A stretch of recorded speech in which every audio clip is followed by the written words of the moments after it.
So friends, हम लोग insurance पढ़ रहे थे, इंश्योरेंस कंपनीज के बारे में। और इसमें एक कॉन्सेप्ट आता है, उस कॉन्सेप्ट का नाम है री इंश्योरेंस।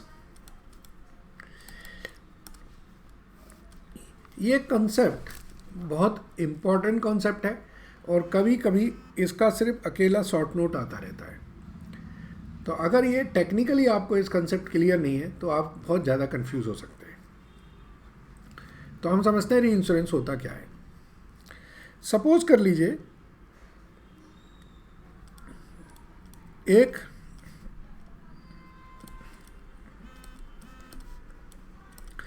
नेशनल इंश्योरेंस कंपनी है और उस नेशनल इंश्योरेंस कंपनी ने जो अंबानी साहब हैं, मुकेश अंबानी जी हैं, उनके घर का इंश्योरेंस किया है। उसका नाम क्या है? मुकेश अंबानी जी के घर का नाम क्या है?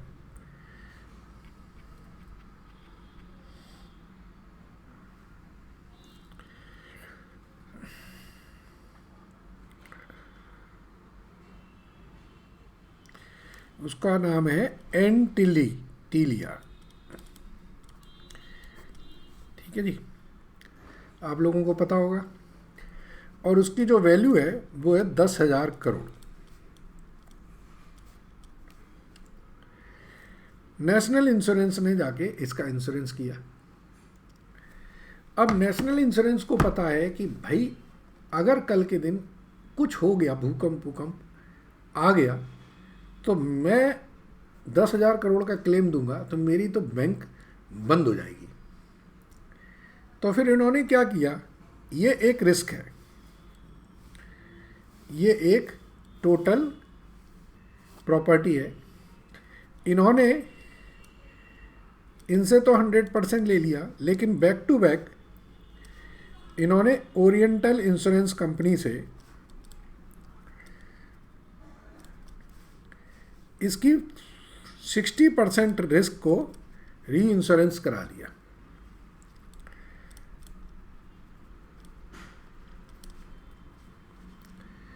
मतलब ओरिएंटल इंश्योरेंस से एंटिलिया का 60% इंश्योरेंस करा लिया। तो अगर कल के दिन मुकेश अंबानी जी का घर गिरता है या कुछ भी प्रॉब्लम होती है, तो जो भी क्लेम होगा उसका 60% इन्हें क्लेम मिलेगा। किससे मिलेगा क्लेम? ओरिएंटल बैंक से इन्हें क्लेम मिलेगा और ये फिर इनको 100% क्लेम पे करेंगे।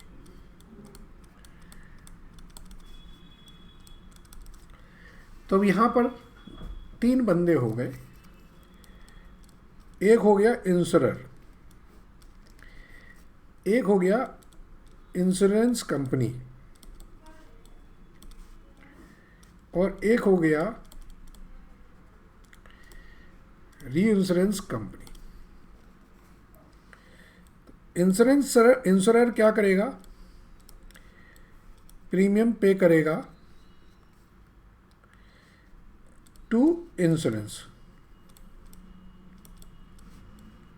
ठीक है ना? इंश्योरेंस कंपनी क्या करेगा? ये प्रीमियम रिसीव्ड करेगा फ्रॉम इंश्योरर, फिर इसके बाद ये प्रीमियम पे करेगा टू री इंश्योरर को। ठीक है ना? और ये प्रीमियम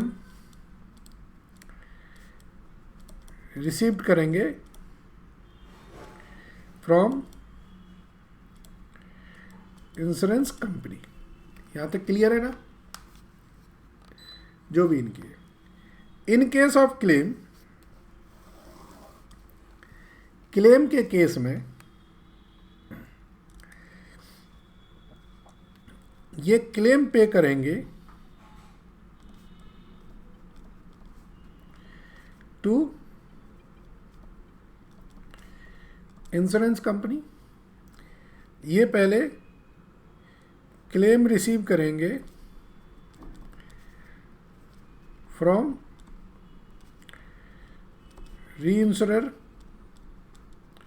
रीइंश्योरेंस कंपनी से। सपोज करो इन्होंने 60% की रीइंश्योरेंस करा ली है, तो 60% ये क्लेम पे करेंगे, तो इन्हें 60% क्लेम रिसीव होगा। नंबर 2, फिर ये 100% क्लेम पे करेंगे टू इंश्योरर, और ये 100% क्लेम रिसीव करेंगे किससे? इंश्योरेंस कंपनी से।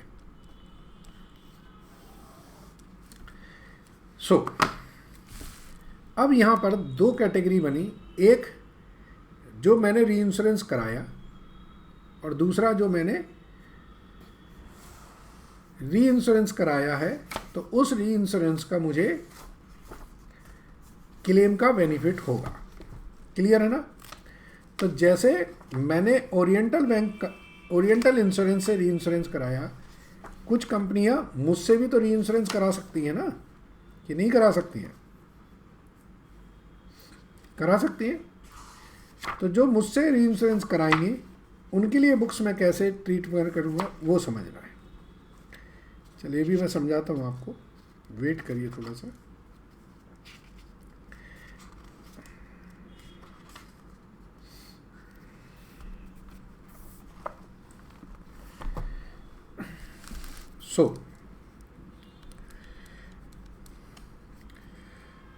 if we accept, या वी की जगह इंश्योरेंस कंपनी कह दें, इंश्योरेंस कंपनी एक्सेप्ट री इंश्योरेंस। जब इंश्योरेंस कंपनी एक्सेप्ट करती है री इंश्योरेंस को, तो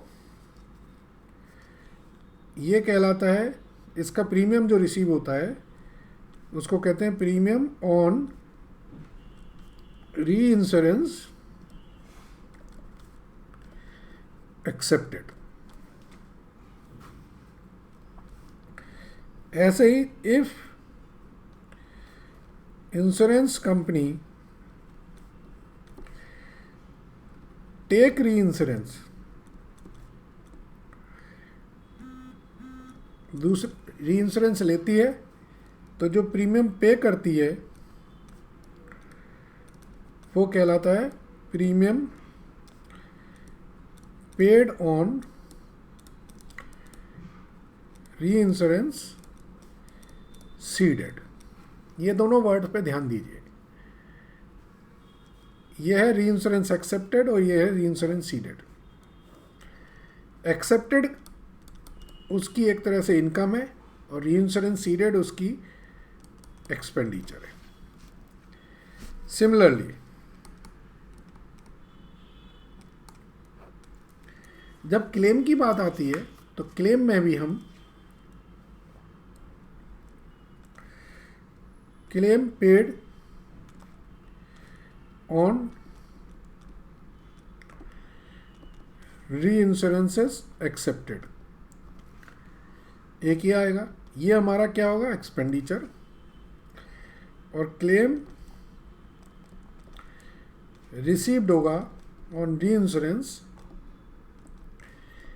सीडेड, ये हमारा इनकम होगा।